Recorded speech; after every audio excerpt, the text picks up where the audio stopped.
जिला के प्रधान सचिव के साथ साथ विधानसभा प्रभारी की संयुक्त बैठक रखी गई थी, जिसमें पिछले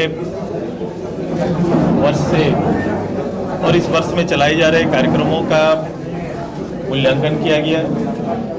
पार्टी की ओर से निर्माण वर्ष में जहां पार्टी का लक्ष्य जो था उस काम के प्रगति पर और भविष्य के कार्यक्रम के संदर्भ में चर्चाएं की गई। पार्टी ने अपने मूल लक्ष्य 1 लाख पदाधिकारियों का जो लक्ष्य रखा है उसको पूरा करने में जो समय निर्धारित किया गया था, हम आज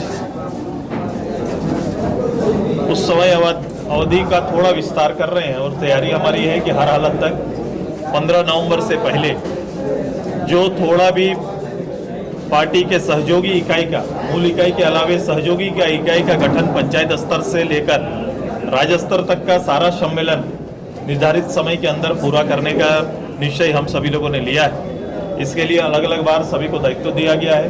साथ ही जैसे जैसे प्रमंडलवाइज ये काम पूरा होते जाएगा, हमारा क्षेत्रीय प्रमंडलीय सम्मेलन हम लोगों ने निश्चय किया है 15 सितंबर से लेकर नवंबर के मध्य तक में सारा क्षेत्रीय सम्मेलन पूरा कर लेने का निर्णय लिया है।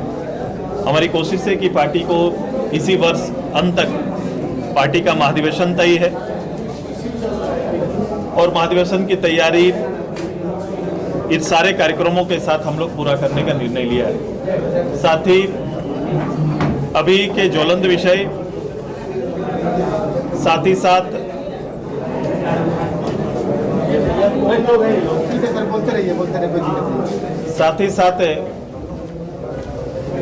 जो हमारा भविष्य के कार्यक्रमों को भी साथ में लेकर चलेंगे। इसके लिए हम सभी लोगों ने प्रखंडवार जन मुद्दों को साथ पार्टी को अलग अलग क्षेत्र की समस्याओं के साथ पार्टी को मुखर होने का निर्देश दिया है, ताकि जो हालात हैं इस हालात का सही मूल्यांकन और सही नेतृत्व, जनभावना का सही नेतृत्व मिल सके। ये पूरा कार्यक्रम अभी हम लोगों ने निर्धारित किया है और ये कार्यक्रम चलेगा जहां ग्रामीण स्तर पर, गांव स्तर की समस्याओं को एकत्रित करके, प्रखंड स्तर पर होने वाली समस्या, अंचल में होने वाली समस्या, लॉ एंड ऑर्डर पर होने वाली समस्या, सरकारी संसाधन का दुरुपयोग से लेकर जो हमारा मूल एजेंडा है सामाजिक न्याय का, हमने आग्रह किया, मुख्यमंत्री से 2 बार आग्रह किया इस प्रदेश में जातीय जनगणना कराने का। जैसे बिहार सरकार ने किया उसी तरह राज्य सरकार को भी जातीय जनगणना कराना चाहिए, क्योंकि ओबीसी को लेकर लगातार हम लोग बात करते रहे और ओबीसी के आरक्षण की मांग करते रहे। तो ये बेहतर होगा कि उससे पहले हम जातीय जनगणना प्रदेश में कराएं, ताकि कोई भी समाज छूटे नहीं और सामूहिक रूप से सभी समाज को उसके हक के अनुसार भागीदारी मिले, ये सुनिश्चित करने का हम लोगों ने आग्रह किया था। और ये लगातार इसकी सूचनाएं और इस संदर्भ में हमारा कार्यक्रम भी, आंदोलन भी चलता रहा है।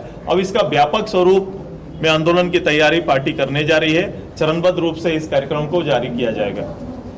साथ ही साथ यहाँ के और मूल विषय, जैसे सरकार ने जो वादे किए थे, मैंने जो घटनाएं अभी घट रही है, जो शायद आपका प्रश्न भी होगा वर्तमान हालात पर, मुझे लगता है कि वर्तमान हालात का जो स्थिति है, जिन विषयों को लेकर अभी बात चल रही है, ऑफिस प्रॉफिट पर मुख्यमंत्री के खिलाफ में आरोप है जो चुनाव आयोग तक पहुंचा है और चुनाव आयोग से कोई निर्णय आना है।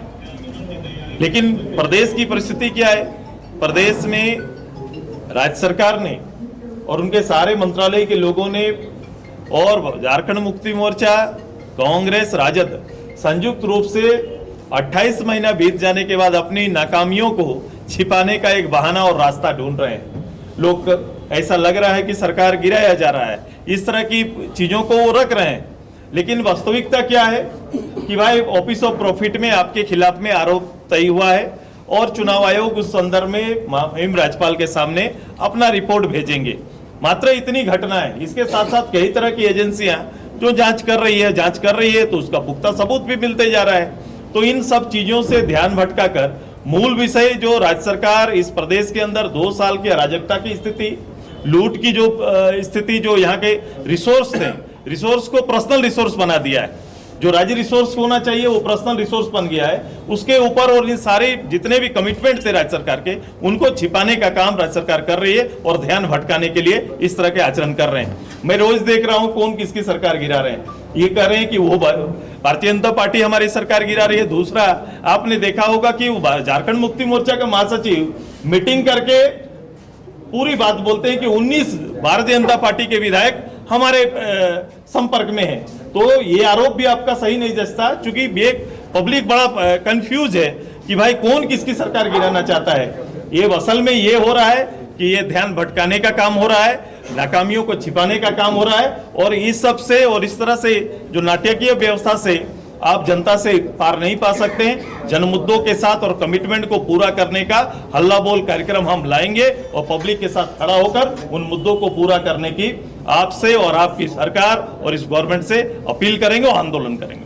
क्या मध्यावधि चुनाव की मांग करेंगे, क्योंकि अभी ये इस तरह का गवर्नमेंट को या फिर पब्लिक को नहीं थोपना चाहिए, बल्कि ये बात हम करेंगे कि आपने स्थानीय नीति, नियोजन नीति, आपने 5 लाख नौकरी की बात की थी, आपने यहाँ पर 75% जो प्राइवेट लिमिटेड कंपनी है उसमें भी रिजर्व करने की बात कही है, आपने बिजली मुफ्त देने की बात कही है, आपने जितने कमिटमेंट को सारना कोड लागू करने की बात कही है, आपने ओबीसी के आरक्षण की बात करी है, जितने भी बात आपने कमिटमेंट के साथ गवर्नमेंट का गठन हुआ है, हम कोशिश करेंगे कि पहले ये जो हम लोग लगातार कहते आ रहे हैं, गवर्नमेंट ने गुमराह करके लोगों का वोट लिया है।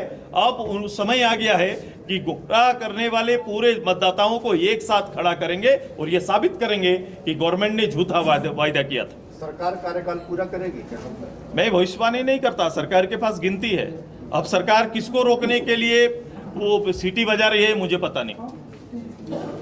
वो बड़ा विचित्र स्थिति कि वो खूंटी का यात्रा, कभी कहीं का यात्रा कर रहे हैं और सीटी बजा के किनको अपील कर रहे हैं मैं नहीं जानता। लेकिन राज्य में अगर ऐसी परिस्थिति आती है कि बीजेपी को सरकार बनाना पड़े, मौका मिले, तो क्या ये कयास पर हम अभी चर्चा नहीं करेंगे, वर्तमान हालात पर हम चर्चा करेंगे। हालात कौन बना रहा है और किस लिए हालात बन रहा है, गंभीर चार्ज लगे हैं, उसको दूसरे रूप से प्रस्तुत करने की कोशिश हो रही है। आज इसको पिकनिक पॉलिटिक्स कैसे देखती है? मैंने कहा तो वो तो दिख रहा है, राज्य के लीडर सिटी से संदेश दे रहे हैं। लेकिन भाजपा के सांसद जो जिस तरीके से ट्वीट करते हैं, चुनाव आयोग की बातें वो सार्वजनिक करते हैं ट्वीट के माध्यम से, कोई बिना आदेश निकले हुए नहीं, इस पर बोलने का अधिकार है। पॉलिटिकल वार होना चाहिए, पॉलिटिकल बहस हो, लेकिन उसके लिए पूरे राज्य का काम बंद हो जाए, मंत्रालय बंद हो जाए, लोग काम ना करे, ऐसा स्थिति तो नहीं होना चाहिए। दुमका की एक बेटी को जलाकर गया नहीं है, लोग खामोश। नहीं, ये मैंने कहा अराजकता इसलिए कह रहा हूं कि जब अब शासन अपना काम नहीं करेगा, जो दायित्व में बैठे हुए पदाधिकारी अपना काम नहीं करेंगे, जो मुख्यमंत्री अपने दायित्व का निर्वहन नहीं करेंगे, मंत्री अपना काम नहीं करेंगे और सारा का ध्यान किसी और केंद्रित कर देंगे, तो ये अच्छी बात, अच्छी पहल नहीं है। ये राज्य के साथ धोखा है, राज्य के लोगों के साथ धोखा हो रहा है। धन्यवाद।